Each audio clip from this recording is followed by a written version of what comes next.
너무 잔인하고 비통하고 여기 젖먹이부터 노인까지 모든 세대가 비참한 상황인 것을 노래 속에 느끼게 되고요. 예레미야 선지자를 눈물의 선지자라고 말하는 것은 애가 때문이에요. 애가를 불렀고 애가를 쓰셨기 때문에 성전이 무너지고 포로로 잡혀가고 나라가 이제 망하는 걸 보면서 이제 통곡을 했고 통곡으로 지지 않고 그 통곡한 내용을 말씀으로 우리에게 남겨주셨기 때문에 눈물의 선지자라고 하죠. 그래서 우리도 이 애가를 자주 보는 책은 아닙니다만은 한 번씩 볼 때마다 선지자의 영성, 선지자의 정신을 잘 받아서 이렇게 울 줄 아는, 울 때 울 줄 아는, 때로는 교회를 위하여, 때로는 자식과 배우자를 위하여, 내 불쌍한 처지를 위하여, 또 나라를 위하여 울어야 될 제목들이 많이 있습니다. 그래서 이 선지자의 영성을 잘 배워서 애통하는, 그리고 또 통곡할 줄 아는 그런 신앙도 중요한 생각이 드는데, 이제 우리가 애가를 이제 나누면서 이 노래는 유대인의 교육 방식 중에 하나인 것을 생각해 보겠는데요. 이것은 이제 모세 때부터 이제 모세가 죽기 전에 신명기를 쓰시면서 이제 노래를 불렀거든요. 그래서 이제 노래로 후손들에게 출애굽의 이야기들을 가르치고 교육할 부탁했기 때문에 그것이 이제 원조가 돼서 유대인들은 노래를 지어서 교육을 구구단도 노래로 외우고 영어 단어도 노래로 외우고 성경도 노래로 했겠죠. 이렇게 노래를 불러서 교육하는 것이 굉장히 일반화되어 있다고 그러는데 한번 말씀을 보실까요? 신명기 31장 19절 우리 같이 읽어보죠. 시작. 그러므로 이제 너희는 이 노래를 써서 이스라엘 자손에게 가르쳐 그들의 입으로 부르게 하여 이 노래로 나를 위하여 이스라엘 자손들에게 증거가 되게 하라. 그러니까 모세가 신명기를 쓰면서 긴 32장을 이제 하면서 노래를 부른 거예요. 모세가 32장을 길게 노래조로 이렇게 부르면서 이제 말씀 이걸 가르치라는 거죠. 이 노래를 부르게 해서 어떻게 하나님 애굽으로 출애굽하셨고 어떻게 광야에서 훈련하셨고 백성들 얼마나 불순종했고 어떻게 그들을 다루셨는지에 대해서 노래를 통해서 이제 부르면서 이제 자손들이 하나님을 어떻게 경외해야 될지 또 조상들이 지은 죄를 반복하지 않기 위해서 어떻게 해야 될지를 교훈을 받도록 노래라는 방식으로 하게 했던 것을 이제 보게 되는데요. 그래서 아마 이 선지자도 이 나라가 망하고 성전이 부패 멸망하는 것을 노래로 이렇게 남긴 것도 유대인의 전통이란 생각이 드는데요. 자, 오늘 애가에 보면 우리가 좀 주목해야 할 대목들이 있는데 한 가지는 주를 향해 부르짖으라 이런 말씀 나오죠. 18절에도 주를 향하여 부르짖으라고 되어 있고요. 19절에 초저녁에 부르짖으라는 말씀. 그래서 부르짖기 전에 사전 작업이 하나 있는데 이제 마음을 가지고 와야 돼요. 그래서 오늘 본문에 보면 19절 보면 마음을 주의 얼굴 앞에 물 쏟듯 할지어다. 그렇죠? 그러니까 부르짖기 전에 중요한 거는 소리만 지르는 게 부르짖는 게 아니고 먼저 마음을 가져와서 주의 얼굴 앞에 물 쏟듯이 물을 붓듯이 마음을 쏟아낼 것을 이제 말씀하시잖아요. 흔히 그러잖아요. 마음이 어디가 있다고 그래요? 무슨 밭? 그 말이 왜 나왔는지 모르겠어요. 그러니까 콩 농사 지는 사람들 콩밭에 마음이 있겠죠. 콩이 여무는지 또 벌레는 안 먹었는지 그런 것처럼 우리의 마음이 죽게 있어야 되는데 엉뚱한 데 가 있다는 그런 이제 의미 아니겠어요? 그래서 오늘날 이 나라가 이 지경이 된 거는 성전이 무너지고 하나님 이렇게 잔인하게 진노하실 정도로 이 만신창이가 된 거는 마음의 문제였다는 거예요. 이스라엘의 마음이 콩밭에 가 있었고 부패했기 때문이라는 것을 이제 아셨기 때문에 먼저 마음을 가져와서 마음을 쏟으라는 얘기를 하고 있죠. 이사야서 29장 13절에도 입술로는 나를 공경하나 그들의 마음은 내게서 멀리 떠났나니 그들이 나를 경외함은 사람의 계명으로 가르침을 받았을 뿐이라. 그들 예배 잘 드리고 기도하고 금식하고 참 잘 믿는 것 같은데 마음은 멀다는 거예요. 여러분 사람의 말은 말이 전부가 아닌 거 알잖아요. 이 말을 들어보면 마음 없는 얘기를 하는지 마음의 얘기를 하는지 느낄 수 있습니까? 없습니까? 여러분 부부 사이든 애들이든 부모님이든 얘기할 때 저 얘기는 마음으로 하는 얘기야, 아니면 마음 없는 소리 하고 있네, 알 수 있어요? 없어요? 거의 알 수 있죠. 근데 사람들이 마음에 있는 소리를 많이 하는 편입니까? 마음이 없는 소리를 합니까? 흔히 그러잖아요. 영혼 없는 웃음, 영혼 없는 반응 있죠? 형식적으로 하는 경우도 많죠. 그러니까 말하는 사람에겐 좀 서운할 수도 있고 거리감이 생길 수도 있고 그렇잖아요. 그래서 하나님께 부르짖기 전에 중요한 것은 마음을 가져와라. 마음이 어디가 있는지, 어디에 마음을 빼앗겼는지. 왜 이스라엘이 이 지경이 됐다고 생각해요? 하나님은 누가 이렇게 하나님을 잔인한 분으로 만드셨나요? 안 믿는 사람 볼 때는요, 뭐 이런 하나님이 다 있나? 그럴만 하지 않아요? 도륙을 하잖아요. 어떻게 애를 잡아먹습니까? 이런 하나님을 누가 믿겠어요? 왜 하나님이 이렇게 진노하게 만들었는가? 선지자가 통곡을 하면서 마음의 문제라는 건데, 그래서 이스라엘은 나라가 망할 즈음에 애굽을 의지했어요. 하나님을 의지하기보다 애굽과 손잡고 애굽과 외교를 맺으면 애굽이 도와줄 거야. 바벨론이 쳐들어와도 애굽이 막아줄 거야. 그러면서 뻔질나게 애굽에 가서 손발이 닳도록 빌고 도와달라고 그러고 협조해달라고 그러고 용병 보내달라고 그러고 그랬다가 망한 거예요. 그래서 선지자들은 이제 왕실이 애굽에 사신을 보낼 때 어떻게 비유하냐면은 그 여자가 남자를 호리기 위해서 빨간 루즈를 칠하고 야한 옷 입고 길거리에 나가는 것처럼 그렇게 비유했어요. 너 어디 가냐는 거예요, 지금. 누구를 유혹하려고 나일강을 건너가냐는 거예요. 그러다가 망한 거예요. 절대 돕지 않습니다. 미국이 우리를 도울까요? 중국이 우리를 도울까요? 알 수 없는 일이죠. 그리고 이제 이스라엘이 망할 때 보면 어용 선지자, 왕이 채용한 월급 선지자들이 거짓말로 하나님 말씀을 대언했는데 거기에 마음을 빼앗겼다가 이 지경을 당했다는 거예요. 그래서 우리 마음을 빼앗는 거는 너무나 많고요. 어떤 경우는 자식한테 마음을 빼앗겨요. 온갖 마음이 자식한테 가 있어요. 예배드린 이 시간에도 설교 들으면서 우리 애는 잘 있나? 공부하고 있나? 마음이 가 있을 수 있잖아요.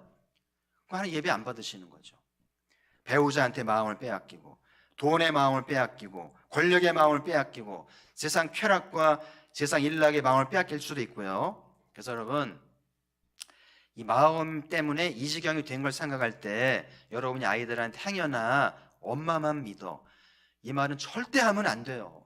했던 분은 회개하시고 취소하세요. 이제 엄마만 믿으면 안 돼. 엄마만 믿고 엄마한테 마음을 줬는데 어떻게 책임을 지려고 그래요? 그리고 여러분이 가장이라면 가족들에게 나만 믿으라고 절대 얘기하면 안 돼요. 우리 집의 가정은 오직 예수 그리스도인 줄 믿습니다. 책임질 수 없어요. 책임지려다가 자살하고 가출하고 가관이 아닙니다. 그래서 여러분 심장이 여기 있죠. 심장이 하나예요? 둘이에요? 심장이 하나죠. 심장에 문제 생기면 이제 큰일 나잖아요. 그런 것처럼 마음도 하나인 걸 아시죠? 마음이 하나이기 때문에 마음이 둘, 셋으로 나뉘어지게 되면 염려라는 현상이 나온대요. 여러분 중에 염려가 있고 불안이 있는 분들은 마음이 분열된 거예요. 마음이 3분의 1은 자식한테 뺏기고 3분의 1은 세상에 뺏기고 조금은 하나님께 드리고, 이거 하나님 받지 않거든요. 그 마음을 오로지 하여서 주님께 드려야 하나님이 기뻐하시는데, 오늘 저녁 예배 시간만이라도 여러분의 마음을 오로지 하여서 주님께만 드려지기를 바랍니다. 그래야 그 마음에 주님이 오셔서 기도를 들으시든 여러분의 섬김을 받으시든 하시지 않겠어요? 갈기갈기 마음이 쪼개진 거예요. 그러니까 자기도 자기 마음을 갈피를 못 잡고 내 마음이 어디 있는지도 모르고, 그러니까 이 지경을 당하는 거예요.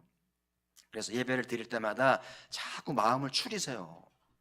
빼앗긴 마음들, 빼앗아간 마음들 다 추려서 마음을 온전히 하여서 주님께 드리면 주님이 받으시고 우리 마음이 오셔서 일하시고 도우시지 않겠어요?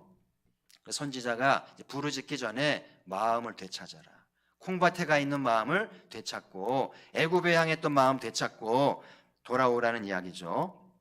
그래서 이제 마음을 돌이킨 다음에 이제 부르짖으라고 그러는데, 자, 선지자의 말씀 다시 한번 보죠. 33장 3절 우리 큰 소리로 같이 한번 읽죠. 시작.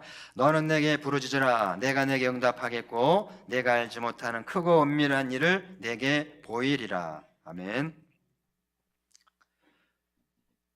그러니까 선지자의 말대로 부르짖었더라면 이 지경은 안 당했을지 모르는데 부르짖질 않은 거예요. 마음도 마음이거니와 선지자의 말대로 부르짖을 줄 몰랐기 때문에 이 지경을 당했다고 봐야 되기 때문에, 그래서 오늘 선지자가 비록 나라가 망했고 이제 어려움을 겪지만 지금이라도 마음을 돌이켜서 부르짖는다면 희망이 있을 거라는 말씀을 하고 있는 것이죠. 그래서 여러분, 부르짖어 기도하는 것 선지자가 남긴 우리 신앙의 자산이에요. 여러분, 사업은 돈으로 하는 게 아니라는 거 아시죠? 사업은 신용으로 하는 거예요. 더 나아가서는 사업은 기도로 하는 거고 믿음으로 하는 거 아니겠어요? 그래서 오늘 선지자가 가르쳐 주신 눈물로 기도하고 부르짖는 기도를 이 수요예배 때 잘 배울 수 있다면 여러분의 부르짖는 기도로 어떤 변화 가져올지는 아무도 예상할 수 없겠죠. 근데 문제는 분명히 부르짖어야 할 때인데 부르짖지를 않아요. 왜 그럴까요? 예를 들어서 도둑이 들어왔는데 개가 짖지를 않네. 문제가 있는 거죠. 우리 개는 착해요. 우리 개는 다 친하고요. 그런 개는 기르겠어요? 안 기르겠어요? 절대 안 기르죠. 개는 짖어야 되잖아요. 웬만하면 짖어야 됩니다. 제가 가도 짖어야 돼요, 일단. 그죠? 그리고 어린 애기들은 울어야 돼요. 말을 못하니까 울음으로 의사를 표현해야 되는데 안 운다. 병원 가야 돼요. 지금 발등에 불이 떨어졌는데, 성도가 불이 떨어졌는데 부르짖질 않는다. 똑같은 거예요. 문제가 있는 거예요. 병원 가야 됩니다. 특세 나와야 돼요. 그래서 이럴 수 있겠죠. 상황 파악이 안 된 거야. 상황 파악이. 얼마나 심각한지를 모르는 거예요, 자기만. 그러니까 부르짖지 않을 수 있고요. 또 한 가지는 기도에 대한 편견이나 오해가 있어요. 누가 그랬는지 몰라요? 절대 부르짖지 말라고, 절대 묵상 기도하라고 가르쳤는지도 모르겠어요. 하여튼 기도에 대한 오해와 편견 때문에 분명히 부르짖어야 되는데 입을 다물고 있어요. 안타까운 일입니다.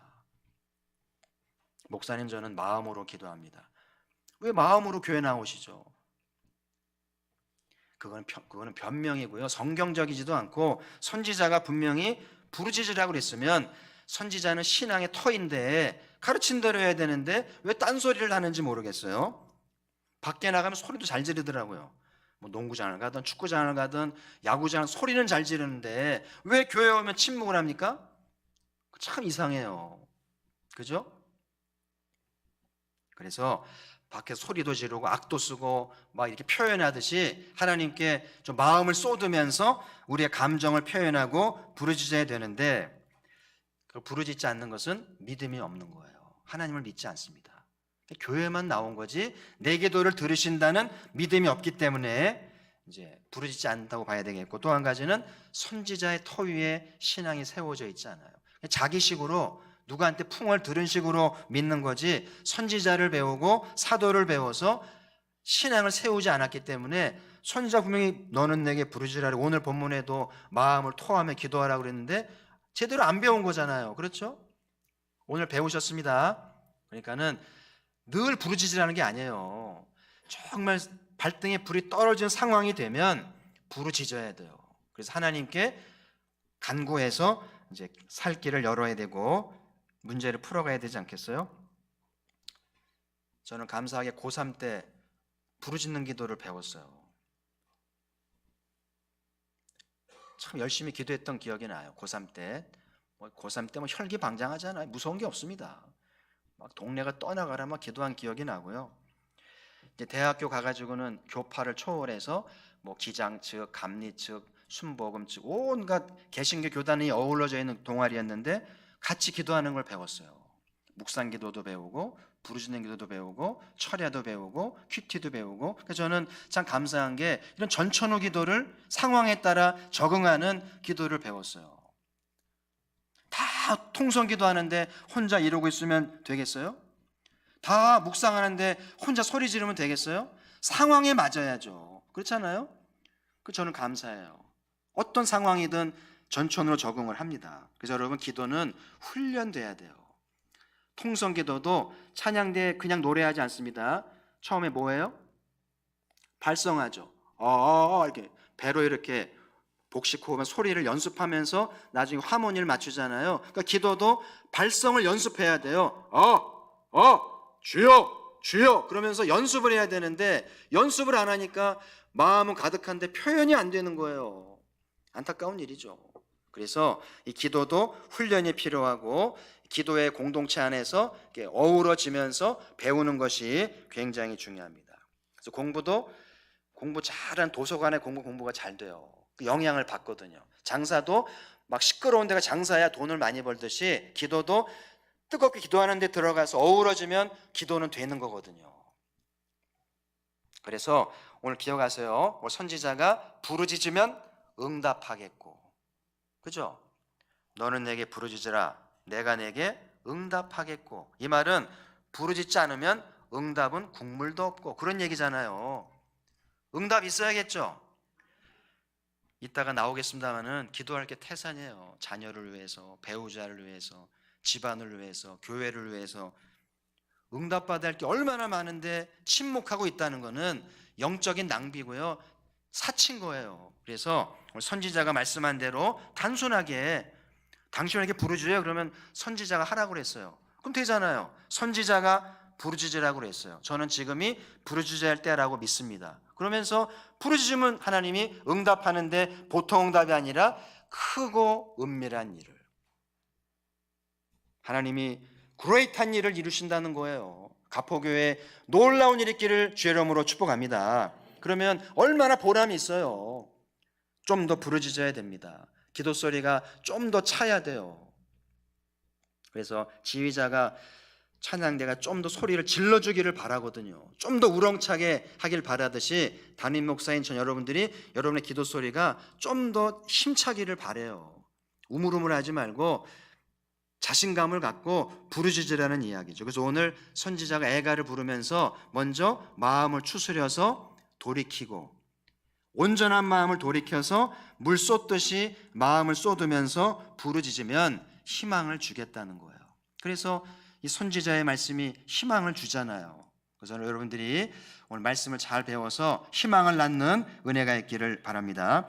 자, 오늘 두 번째, 오늘 애가에서 배울 거는 주를 향해 손을 들라고 말씀하셨어요.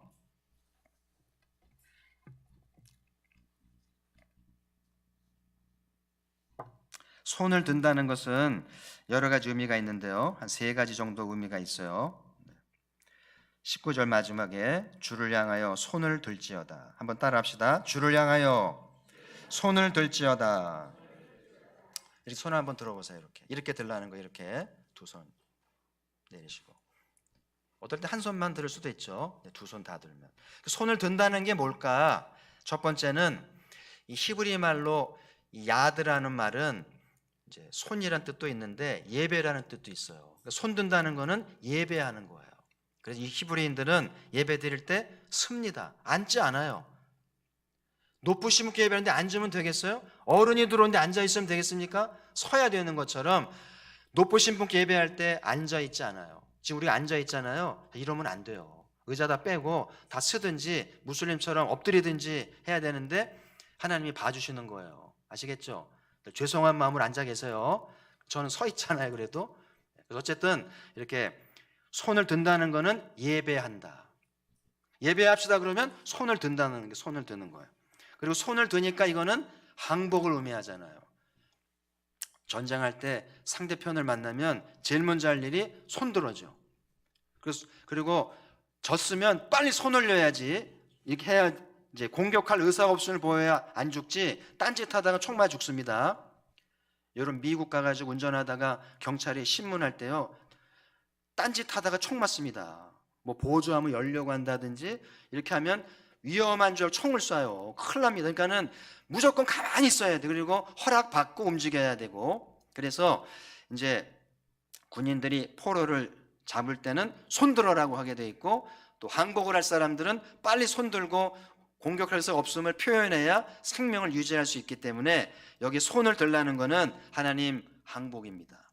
그동안 내 힘으로 살았고 내가 한번 해보려고 그랬는데 이제 항복하겠어요. 뜻대로 하시고 힘 빼겠습니다. 불순종을 회개합니다. 살려주세요. 그게 손 드는 거예요. 아시겠죠? 손 좀 들어야겠죠? 버티지 마세요. 죽습니다. 그래서 하나님이 더 노하시기 전에 빨리 손 드는 것이 이제 상책이고요. 자, 또 한 가지 이제 기도하는 거는, 손 드는 거는 기도의 의미가 있죠. 그야말로 부르짖을 때 손을 들면 어울리잖아요. 손도 들고 부르짖기도 하고. 자, 출애굽기 17장 11절에 보면 모세가 손을 들면 이스라엘이 이기고 손을 내리면 아말렉이 이기니. 그 참 희한한 말씀이에요. 그죠? 모세가 손을 들고 있으면 전쟁이 유리하고 팔이 아프니까 이렇게 내려오면 불리해지고. 그러니까 어떻게 했어요? 모세를 밧줄로 붙들어 매뒀나요? 그러면 안 되죠. 아론과 우리 잡아드렸잖아요. 그죠? 이렇게 팔이 안 내려오게 무릎 꿇고 이렇게 잡아주니까 손이 들려 있으니까 전쟁을 이겼죠. 이긴 거 맞아요? 이렇게 말씀을 전하면 믿는 사람이 있고 안 믿는 사람도 있어요. 그딴 게 어디 있어? 전쟁은 총칼로 하는 거지. 무슨 손을 들면 이기고 손을 내리면 지고. 못 믿는 사람이 있어요. 여러분은 믿으시나요? 기도의 영향력을 믿으세요? 그래서 이 전쟁은 총칼로 하는 것 같은데, 전술로 하는 것 같은데 기도로 한다는 거니까 분명히 전쟁과 기도는 상관이 있어요. 공부와 기도도 상관이 있고 장사와 기도도 상관이 있고 사랑과 기도도 상관이 있다고 봐요. 왜냐하면 이게 왜 중요하냐면 우리의 모든 삶은 하나님의 손에 있잖아요. 그죠? 흥망성쇠 전쟁의 성패가 그분의 손에 있잖아요. 아무리 전술이 뛰어나고 실력이 있어도 하나님이 허락하지 않으면 안 되는 거 알잖아요. 그리고 실력도 없고 자격도 없는데 성은을 베풀면 될 수도 있는 거잖아요. 인생이 참 아이러니하고 재밌는 데가 있어요. 우리의 노력이라고 하는 것은 그냥 최선을 다하는 거지 노력한다고 된다는 보장도 없는 거 아시잖아요. 그래서 전쟁을 하든 뭘 하든지 하나님의 손에 있기 때문에 기도가 중요하다는 것을 교훈하시기 때문에 오늘 이 어려운 상황에서 손을 들라는 것은 기도하라는 거예요. 기도해서 하나님의 긍휼이 임하면 다시 이 나라가 회복될 수도 있다는 것이죠. 오늘 특별히 본문에 보니까 손을 들고 기도해야 할 이유가 좀 보이는데요. 거기 보면 19절 끝부분에 보면 내 어린 자녀들의 생명을 위하여 주를 향하여 손을 들지어다. 누구를 위해 손을 들라고 그래요? 내 어린 자녀들의 생명을 위해서. 여러분 손주 있죠? 자식들 있죠? 그 아이들의 생명을 위해서 손을 들라고 그래요. 이 말은 지금 손주들과 아이들의 생명이 위경에 있다고 봐야 되고요. 어떤 사고와 아픔이 예견될 수 있어요. 지금 전쟁이 났기 때문에 애가를 보면은요, 부모 잃은 애들이 천지입니다. 울고 갈 데도 없고 애들이 막 있는 거예요. 부상당한 애들, 집 없는 부모 잃고 방황하는 아이들, 잡혀가는 아이들, 쓰러진 아이들, 이런 상황들을 보면서 우리가 할 일은 손을 들어야 된다는 거예요. 부모가 할 일이 아무것도 없습니다. 어떻게 하겠어요? 손 드는 것밖에 없어요. 하나님께 매달리는 것밖에 없다는 거죠. 그래서 손을 들라는 것은 하나님께 매달려서 자식들을 살리도록 구원하도록 기도하라는 얘기겠죠. 예수님이 십자가 지고 가실 때 많은 무리가 이제 울면서 따라간 예수님이 그 말씀도 하셨잖아요. 누가복음 23장 28절 예수께서 돌이켜 그들을 향하여 이르시되 예루살렘의 딸들아 나를 위하여 울지 말고 너희와 너희 자녀를 위해 울라. 참 예수님은 좋으신 분이죠. 나는 됐으니까 너의 자녀를 위해 울어라. 그래서 여러분 오늘 수업에 나온 여러분들은 오늘 말씀을 배우셨으니까 늘 자녀들 손주를 위해서 많이 손을 드셔야 돼요. 우리 애는 문제 없어요. 그렇게 말하지 말고 늘 인생에 고비가 있고 아픔도 있고 고난이 있어요. 손 들어야 됩니다. 지들 힘으로 안 돼요. 그래서 손을 들면서 하나님의 긍휼을 구하면서 하나님 길을 여시고 위기를 넘기게 하시고 막아주시기도 하고 풀어주시도록 기도하라는 이야기죠. 그래서 이제 자녀들이랑 집에 가서 부모님한테 손 드세요? 엄마 손 좀 들어. 이렇게 해야 돼요. 괜히 바쁘지 말고 나를 잘 되길 바라면 손 들어야지 얘기하는 자녀가 돼야 돼요. 아시겠죠? 그렇게 할 권리가 있어요. 아버지한테도 아버지 손 좀 드세요. 손 드는 게 뭔데? 수협에 좀 가시고 뭘 알아들어야죠. 그래서 손을 들라는 거는 하나님께 매달리는데 자녀들의 생명을 위해서 기도해야 할 때라는 이야기예요. 여러분, 앞으로 자녀들의 앞날이 어떻게 될까요? 지금도 힘든데 우리 아이들은 얼마나 더 힘들까요? 예상되지 않아요? 손들어야 할 것 같지 않습니까? 어떻게 되겠죠? 어떻게 안 됩니다. 한반도에 여러 가지 변화도 있고 희망을 볼 것 같은데 보장은 없어요. 미국이 어떻게 판결할지 우리는 알 수 없는 거예요. 손들어야 됩니다. 특별히 아이의 생명을 위해서. 지금은 입시를 위해 기도하고 취업을 위해 기도하고 결혼을 위해 기도하고 직장만을 기도하는 것도 있지만 그건 본질이 아니에요. 아이의 생명이 떠난다면, 영생을 얻지 못한다면 이게 다 무슨 소용이 있어요?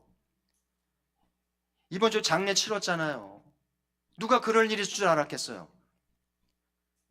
제일 우선순위가 생명입니다. 살아야 입시도 있고 취업도 있고 결혼도 있고 직장만도 있지, 생명이 없으면 다 쓸모없는 거잖아요. 그렇죠? 그래서 오늘 선지자가 어쩌면 지금 우리야말로 이 애가를 부르면서 손을 들어야 할 때라는 것을 이제 깨닫게 되고요. 오늘 포로로 끌려간 이스라엘이 돌아올 수 있을까요? 잃어버린 나라를 되찾을 수 있을까요? 정말 불투명하죠. 근데 손을 드니까 하나님이 돌이키신 거 알잖아요. 이 역사를 우리는 알잖아요. 할렐루야. 여러분, 지난 시간에 빌라도가 예수님을 재판할 때 빌라도가 죄를 못 찾아서 석방하려고 그랬는데 유대인들이 어떻게 했다고요? 빌라도가 손을 씻으면서 이 판결은 나와 무관하다, 여러분이 책임지라고 했더니 뭐라고 그랬어요? 그 책임을 우리와 우리 자손에게 돌리라, 이렇게 말하면 안 됐었어요. 자기들은 그랬겠죠. 그런 일은 없을 거라고 확신했는데 그런 일이 왔잖아요. 600만 학살 우연이라고 생각하세요? 말대로 된 거예요. 할 말 없습니다. 하나님 이럴 수 있습니까? 니들이 이렇게 하려며, 자손에게 돌리려며, 하나님도 할 말이 있잖아요. 그래서 여러분, 무책임한 말 하지 마세요. 그리고 훗날 우리 아이들이 그럴지도 몰라요. 내가 이렇게 힘든 건 조상 탓이야, 돌아가신 부모님 탓이야라고 말하지 않게 되기를 바라요. 우리나라 그런 거 있습니다. 잘 안 되면 조상 탓 하거든요. 일리가 있는 거예요. 조상이 잘 살고 가야 됩니다. 그래서 조상 덕 좀 봐야 되는데 살아있는 부모님이 돌아가면 조상이 되는 거예요. 살아있는 동안에 후손들을 위해서 좋은 일 많이 하고 바른 말 하시고 착한 행동해서 덕 좀 보게 해야 후손들이 부모님 덕 보고 있다고 그렇게 해야 돼요. 눈물로 기도하는 부모의 자녀는 결코 망하지 않습니다. 어거스틴 어머니가 주교한테 들은 말 아니에요? 어머니가 방황한 어거스틴을 위해서 눈물로 기도하더니 그 아이가 변화됐잖아요. 눈물로 기도하는 어머니, 하나님께 손드는 어머니의 자녀들은 망하지 않는다. 아멘. 그래서 애들 나가면은요, 손 드세요. 잔소리할 필요 없습니다.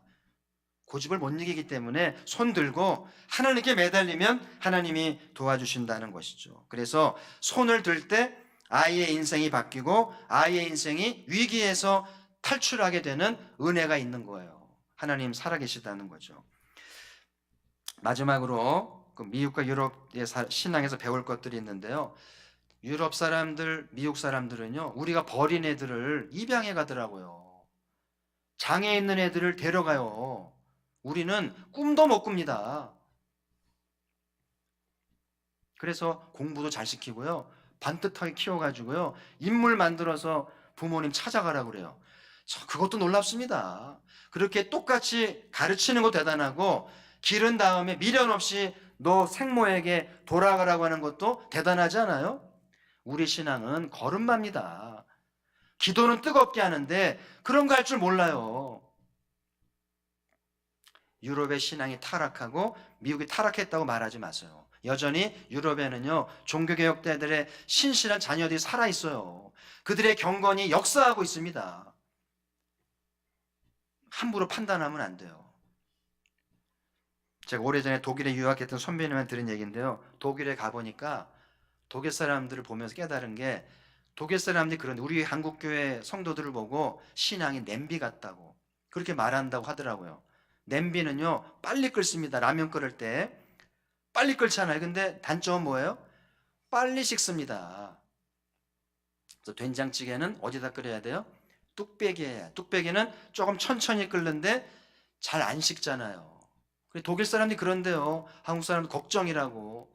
잘 끓긴 하는데 열심은 있는데 빨리 식고 빨리 변질되고 걱정하더라는 거. 그 말을 전해준 거 보면서 공감한 바가 있는데, 우리 가포교회 신앙은 뚝배기 같이 천천히 끓지만 오래 갈 수 있는 깊이 있는 신앙 되기를 바랍니다. 그래서 선지의 가르침을 따라서 마음을 모아서 부르짖을 줄 알고, 그리고 주님 앞에 손을 들으라는 거죠. 손을 든다는 것은 예배하는 것이고 항복을 선언하는 것이고 기도하는 거잖아요. 선지자가 배운 대로만 하면 틀림없는데, 잘 배우지도 않고 배운 대로 안 하면 어긋나는 거예요. 그래서 아무쪼록 그동안 어디서 어떻게 배웠는지 모르겠습니다만은 선지자의 말씀을 배운 대로 교정하시고 잘 고쳐서 아무쪼록 말씀대로 순종해서 삶의 길을 여시고 또 하나님의 새로운 기회를 얻고 희망을 낳는 은혜가 있기를 주의 이름으로 축복합니다.